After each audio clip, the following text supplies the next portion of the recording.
Welcome to Lore of the Lost, where we uncover stories from the past steeped in truth and historical accuracy.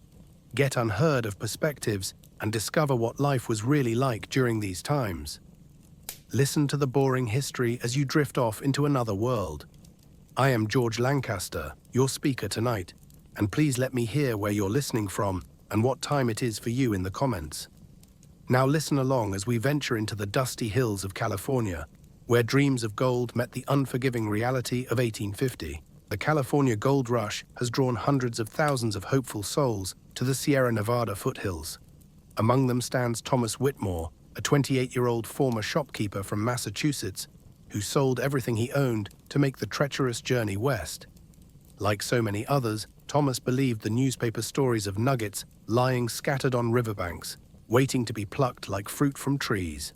He carries with him a worn leather satchel containing his life savings of $43, a daguerreotype of his wife Margaret, and letters promising his swift return with enough gold to purchase a fine house back home. The reality he faces will be far harsher than any story that reached the eastern states.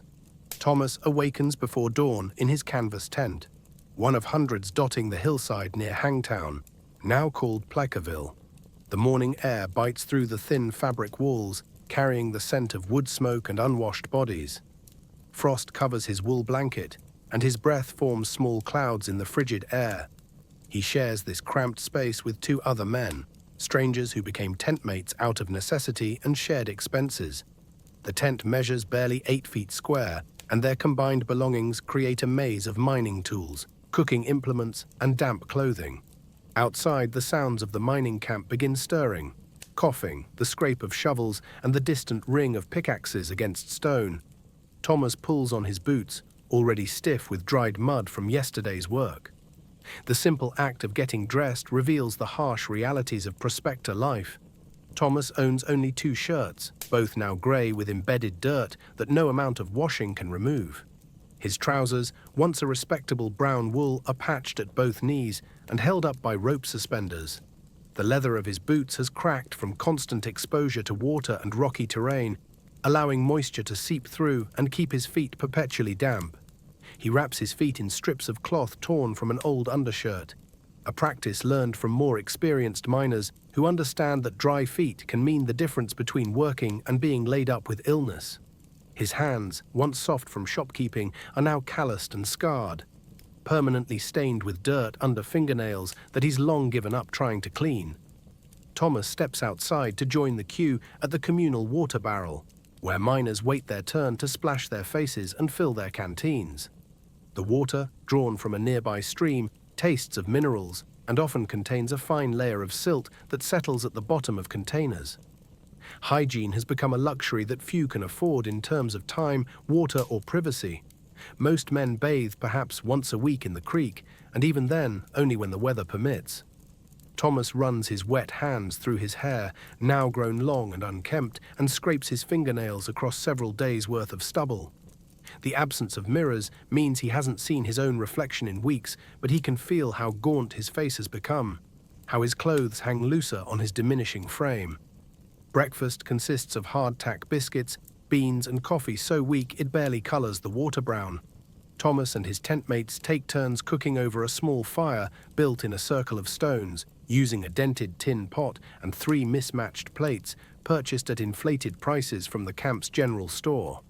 The hardtack, a dense cracker designed to last months without spoiling, requires soaking in coffee or water to become edible, and even then it often contains weevils that the men have learned to ignore. Beans, bought in bulk and cooked in large batches, provide protein but little variety or flavor. Fresh vegetables and meat are rare luxuries, available only when supply wagons make it through from Sacramento, and then sold at prices that make them unaffordable for most miners. Thomas calculates that this meager meal costs nearly 50 cents, a significant portion of his dwindling funds. The walk to his claim takes Thomas through the heart of the mining camp, a chaotic collection of tents, hastily constructed shanties, and lean-tos that house nearly 3,000 men. The main street, if it can be called that, is a muddy track lined with businesses that cater to miners' needs and vices. Saloons outnumber all other establishments, their canvas walls and board floors echoing with piano music, laughter, and frequent arguments. General stores display their wares outside on rough wooden tables, shovels for $12 each, tin pans for $6, and flour selling for $40 per barrel. Prices that would be scandalous back east, but represent the reality of supply and demand in this remote location. Thomas passes the barbershop, where men pay $2 for a shave and haircut, the blacksmith's forge already glowing red in the early morning, and the assayer's office, where hopeful miners bring their findings to learn their worth. Thomas reaches his mining claim, a plot of land measuring roughly 30 feet along Hangtown Creek. He purchased the rights to this section for $200, money borrowed against future gold discoveries that now seem increasingly unlikely. The claim consists of a shallow pit he's dug over the past 6 weeks, surrounded by piles of gravel and sand that he's already processed through his rocker box. The rocker, a wooden contraption resembling a baby's cradle, allows him to wash large quantities of dirt and gravel, while the rocking motion helps separate heavier gold particles from lighter materials. Water must be carried in buckets from the creek, a task that requires constant trips back and forth throughout the day. The physical demands of this work have already taken their toll. Thomas has lost nearly 20 pounds since arriving in California, and his back aches constantly from the repetitive motions of digging, carrying, and sifting. The morning's work begins with Thomas using his pickaxe to break up the hard-packed earth at the bottom of his pit. Each swing sends vibrations up his arms and shoulders, and the impact against rocks often sends sparks flying from the iron tool. The soil here, unlike the loose sand near the creek's surface, contains clay that sticks to his tools and makes every shovelful heavy and difficult to manage. Thomas has learned to read the different layers of earth and gravel, understanding that gold, being heavier than other materials, tends to settle in certain formations and behind natural barriers like large rocks or fallen logs. He focuses his efforts on a layer of black sand that experienced miners have told him often contains gold particles. Though after weeks of work, he's found only tiny flakes worth perhaps $3 total. By mid-morning, Thomas has filled his wheelbarrow with dirt and gravel that he wheels to his rocker box positioned near the creek's edge. The wheelbarrow, another expensive necessity costing $15, has a wobbly wheel that makes navigating the uneven ground treacherous when fully loaded. At the creek, he begins the laborious process of washing his dirt, shoveling it into the rocker's hopper while pouring water over it with a tin dipper. The rocking motion, maintained by pushing the box back and forth with his left hand while continuing to pour water with his right, requires a rhythm that took weeks to master. The muddy water flows through the rocker, carrying away lighter materials, while heavier particles settle in the bottom, behind wooden riffles designed to catch gold. This process, called placer mining, represents the most basic form of gold extraction available to individual prospectors. The creek water runs cold year-round, fed by snowmelt from the Sierra Nevada peaks, and Thomas's hands quickly become numb as he works. The constant exposure to cold water has given him what the other miners call miner's hands, skin that's permanently reddened, cracked, and painful to the touch. His fingertips have lost much of their sensitivity, making it difficult to feel the small gold flakes he searches for in the black sand that accumulates in his pan. The repetitive nature of the work, dig, carry, wash, examine, repeat, continues hour after hour, with only brief breaks to rest his aching back or warm his hands over a small fire. Thomas has calculated that he processes roughly 2 tons of dirt and gravel each day, a staggering amount of material moved by hand with primitive tools, all in hopes of finding a few dollars worth of gold. Around midday, Thomas pauses his work to eat a cold lunch of leftover beans and hardtack, washed down with creek water that tastes increasingly muddy as more miners upstream disturb the stream bed with their own operations. The sun, when it manages to penetrate the frequent cloud cover, provides little warmth at this elevation and time of year. Thomas estimates the temperature rarely rises above 50 degrees, and the constant dampness from working near the water makes it feel even colder. He watches other miners working their claims up and down the creek, each man isolated in his own struggle against the unforgiving landscape. Conversations are brief and often guarded, as successful miners keep their discoveries secret, while unsuccessful ones grow increasingly desperate and suspicious of their neighbors' activities. The afternoon brings a visit from Jake Morrison, a grizzled prospector who's been working these hills since 1849. Jake's appearance tells the story of prolonged exposure to this harsh life. His beard is streaked with premature grey, his clothes are more patched than original fabric, and his hands shake slightly from what he calls the creek fever, likely a combination of malnutrition and constant cold exposure. Jake examines Thomas's latest pan of black sand, running the material through his experienced fingers and shaking his head slowly.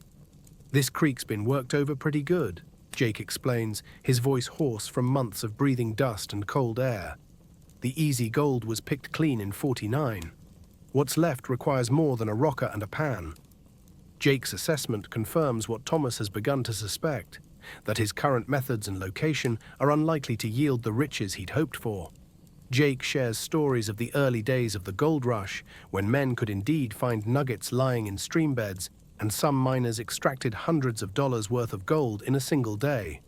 Those days, he explains, lasted only a few months before thousands of prospectors arrived to work every accessible creek and riverbank in the region. Now, successful mining requires either access to remote, dangerous locations or expensive equipment like hydraulic monitors and stamp mills that only large companies can afford.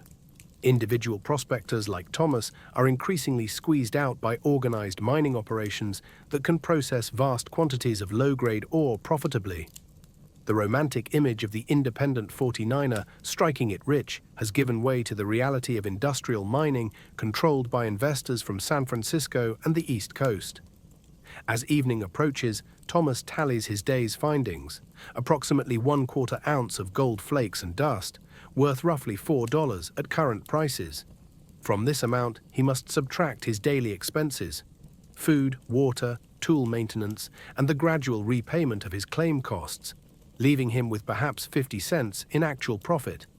This calculation, repeated daily with similar results, has forced Thomas to confront the mathematical impossibility of his situation.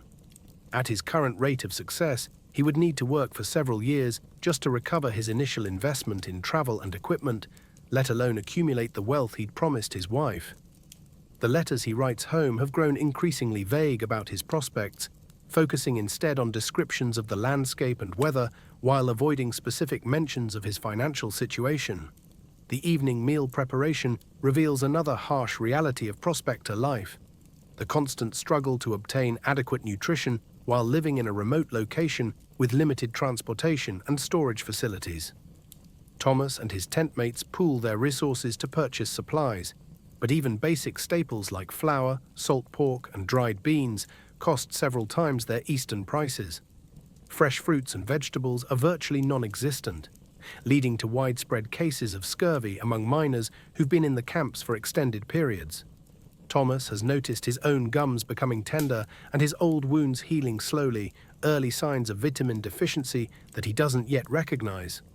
The monotonous diet, combined with the physical demands of mining and inadequate shelter, has weakened his immune system and left him susceptible to the various illnesses that regularly sweep through the overcrowded camps. After supper, Thomas sits outside his tent to write a letter to Margaret by the light of a tallow candle, one of his few remaining connections to the civilized world he left behind. Paper and ink are precious commodities that must be used sparingly, so his letters are brief and carefully worded to conserve space while maintaining his wife's confidence in his venture. He describes the beautiful mountain scenery and the industrious spirit of his fellow miners, but omits details about the mud, the cold, the poor food, and his growing financial concerns. The postal service to this remote location is irregular and expensive, with letters taking weeks or months to reach their destinations, assuming they arrive at all. Thomas has received only 2 letters from home since his arrival, both now worn soft from repeated reading and carefully preserved in his leather satchel alongside his diminishing funds. The social dynamics of the mining camp become more apparent as darkness falls and men gather around fires to share stories, play cards, and drink whiskey when they can afford it. The population is overwhelmingly male, with women representing less than 5% of the camp's residents, mostly wives of storekeepers or proprietors of boarding houses and laundries. This gender imbalance creates a peculiar social atmosphere where traditional domestic arrangements are impossible. and men must learn to cook, clean, and maintain their own clothing and equipment. Friendships form quickly, but often dissolve just as rapidly when claims are abandoned or partners disagree about work arrangements. The absence of established legal authority means that disputes are often settled through informal tribunals, or, in extreme cases, vigilante justice that can be swift and harsh. Thomas observes the various types of people who've been drawn to California by gold fever: farmers from the Midwest, shopkeepers from New England, sailors who jumped ship in San Francisco, immigrants from Chile, Mexico, and China, and even a few women who've made the difficult journey west. Each group brings different skills and expectations, but all face the same fundamental challenges of survival in this harsh environment. The Chinese miners, in particular, face additional discrimination and are often forced to work claims that others have abandoned. Yet Thomas notices they seem more successful at extracting gold from these supposedly depleted sites through patient, methodical techniques that differ from the hurried approaches favored by American miners. Language barriers and cultural differences create tensions that sometimes erupt into violence, especially when alcohol is involved or when successful claims create jealousy among less fortunate prospectors. The camp's economy operates on principles that would seem absurd in more settled regions, with prices fluctuating wildly based on supply availability and seasonal access. A single egg might cost $1, a bottle of whiskey $5, and a pair of boots $20 or more. Services are equally expensive. Having clothes washed costs $2, sending a letter 50 cents, and consulting the camp's single doctor $5 just for an examination. These inflated prices mean that many miners spend their gold as quickly as they find it, trapped in a cycle where they must continue working just to afford the basic necessities of life. Thomas has learned to repair his own clothes, cook his own meals, and treat minor injuries himself to avoid these crushing expenses, but he lacks the skills to maintain his mining equipment, forcing him to pay the blacksmith's high fees when his tools break or become dull. Winter's approach brings new challenges that many prospectors, including Thomas, hadn't anticipated when they began their California adventure. The Sierra Nevada mountains receive heavy snowfall that can isolate mining camps for months, cutting off supply lines and trapping miners with whatever provisions they've managed to stockpile. Experienced miners begin preparing in October, purchasing extra food, firewood, and warm clothing. But these preparations require capital that many prospectors have already exhausted. Thomas faces a difficult decision: abandon his claim and return to Sacramento for the winter, losing his investment and starting over in spring, or attempt to remain in the mountains with inadequate supplies and shelter. Either choice represents a significant risk to his financial situation and personal safety. Highlighting the precarious nature of independent prospecting, the psychological toll of prospecting becomes evident as Thomas observes the behavior of men who've been in the camps for extended periods. Some develop an obsessive focus on their work, spending 16 hours a day digging and panning while neglecting their health and hygiene. Others swing between periods of manic optimism when they find small amounts of gold and deep depression when their claims prove unproductive. The isolation, physical hardship, and constant financial pressure create conditions that modern observers would recognize as severe stress. But 19th century miners had no framework for understanding or treating these mental health challenges. Thomas notices his own mood swings and growing irritability, symptoms he attributes to fatigue and poor diet, rather than recognizing them as responses to chronic stress and uncertainty. The reality of violence in mining camps becomes apparent through daily incidents and stories shared around evening fires. Claim jumping, the illegal seizure of another person's mining rights, occurs regularly, sometimes leading to gunfights that leave men dead over plots of land worth only a few dollars. Theft is common, as desperate miners steal tools, gold, or supplies from their neighbors. The camp's makeshift jail, little more than a reinforced tent, frequently houses men awaiting trial by the miners' court, an informal legal system that dispenses rough justice based on majority vote rather than established legal procedures. Thomas keeps his small revolver loaded and accessible, a precaution that would have seemed unthinkable during his peaceful life as a Massachusetts shopkeeper, but now feels essential for survival in this lawless environment. Medical care in the mining camps represents another harsh reality that prospectors must face without the support systems available in established communities. The camp's doctor, Dr. Samuel Hayes, is a former veterinarian whose human medical knowledge comes primarily from a single textbook and practical experience gained through trial and error on desperate patients. His treatments rely heavily on laudanum for pain, mercury for various ailments, and amputation for serious injuries, approaches that often cause more harm than the original problems. Many miners prefer to treat themselves with patent medicines purchased from the general store, concoctions containing alcohol and opium that provide temporary relief while masking serious underlying conditions. Thomas has witnessed several men die from treatable illnesses simply because adequate medical care was unavailable or unaffordable in this remote location.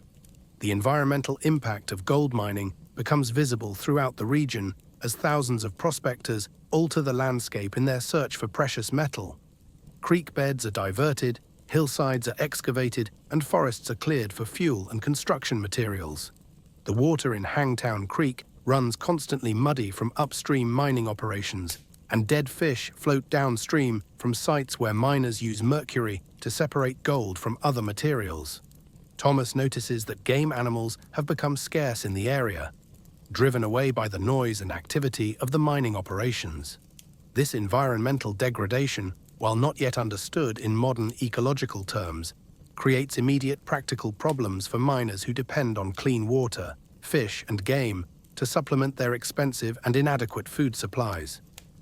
Communication with the outside world remains sporadic and unreliable, leaving miners isolated from news of family, friends, and national events. Newspapers arrive weeks late, if at all, and mail delivery depends on weather conditions and the availability of carriers willing to make the dangerous journey into the mountains. This isolation contributes to the development of a unique camp culture with its own customs, slang, and social hierarchies based on mining success, length of residence, and survival skills rather than traditional markers of social status. Thomas finds himself adapting to this new social order, where his former identity as a respectable shopkeeper carries no weight compared to his ability to extract gold from the unforgiving earth. The arrival of winter's first snow forces Thomas to confront the ultimate reality of his California adventure. The white flakes, beautiful against the dark pines, represent an impassable barrier that will soon cut off all access to supplies and communication with the outside world. His tent, adequate for autumn weather, will not protect him from the severe cold and heavy snow loads that older miners describe with obvious concern. His food supplies, carefully rationed, will last perhaps 6 weeks. His remaining money, less than $20, is insufficient to purchase the additional provisions needed for winter survival. Thomas realizes that his dreams of California gold have led him into a situation where his immediate concern is not wealth, but simple survival through the coming months of isolation and harsh weather. The decision to abandon his claim and retreat to Sacramento represents a profound defeat for Thomas, but also a recognition of realities that romantic notions of gold rush success had obscured. He sells his mining equipment to other prospectors for a fraction of what he paid, recovers what gold he can from his final cleanup of the rocker box, and packs his few remaining possessions for the journey back to civilization. The other miners watch his departure with a mixture of understanding and envy. Understanding because they recognize the wisdom of his decision, envy because their own circumstances or stubborn hope prevents them from making the same choice. Thomas takes one final look at his claim, a scar in the earth that represents months of backbreaking labor and fading dreams, before beginning the long walk back to the valley. As we reflect on Thomas Whitmore's experience in the California gold fields, we see the harsh truth behind the romantic myths of the gold rush era. The reality for most prospectors was not one of instant wealth and adventure, but of grinding poverty, physical hardship, and social isolation in an unforgiving environment. The vast majority of 49ers never found significant amounts of gold, and many, like Thomas, returned home poorer than when they started, their health broken and their families strained by long separation and financial loss. The true winners of the gold rush were often the merchants, suppliers, and service providers who sold goods to miners at inflated prices, building fortunes from the dreams and desperation of others. This pattern would repeat itself in mining booms throughout the American West, as the promise of easy wealth continued to lure men into harsh realities that few were prepared to face. The California Gold Rush, for all its historical significance in developing the American West, serves as a reminder that the pursuit of quick riches often leads to slow ruin, and that the most enduring fortunes are built through patient work rather than desperate gambles against impossible odds.